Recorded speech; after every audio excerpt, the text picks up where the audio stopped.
Hey guys, so for this, well, first off, to begin the second update, I have to apologize for this scraggly thing going on right here. We're doing No Shave November in the mission house, and so all the guys aren't shaving.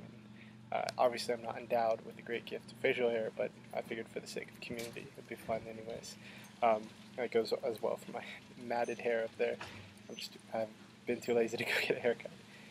Anyways, for the second update, I wanted to actually, rather than share two people necessarily, I wanted to share two situations which I've seen here in my time, which really shook me and brought me out of my very American mentality, actually. The first situation is political turmoil in Nicaragua.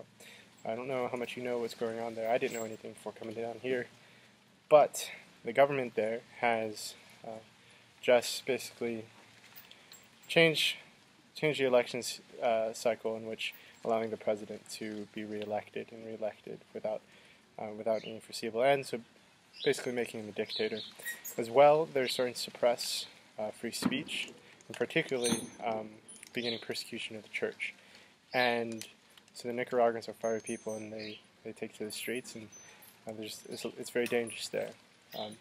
But what took me out of my element really was, there's some friends here visiting from Nicaragua, and they've been here for some time, and talking with them, I realized that in many ways they're actually escaping the danger there. And particularly, two friends kind of are on the hit list for the government there because they're not quiet. They speak up when their rights are being suppressed, as particularly their rights to religion, and they're not scared.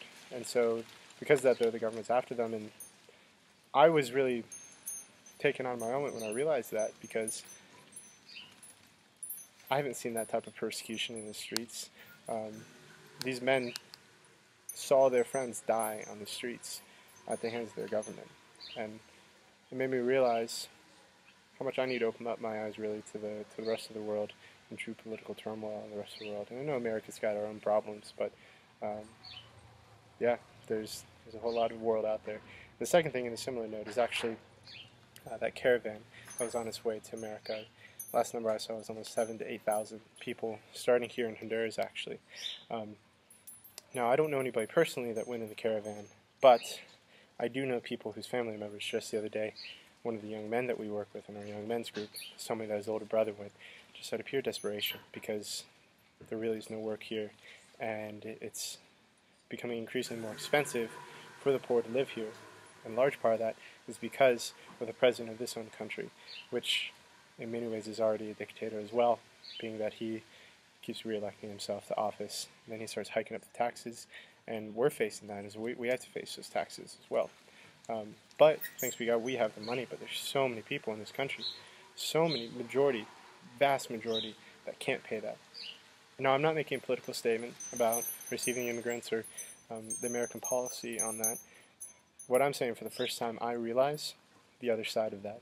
I'm seeing firsthand the true poverty, fear, gangs, danger in this country that these people are fleeing from. Now, my hope is that I can show them how God is still present in their country. They can still live dignified. But in many ways, all I can do is really pray for them. And so please join me in praying for Nicaragua, my friends from Nicaragua, as well as Hondurans. I feel as if there's no other option but to just fall down at the gates of America. I hope that they can see the goodness of their own country and their own culture, and have the courage to really stay and fight.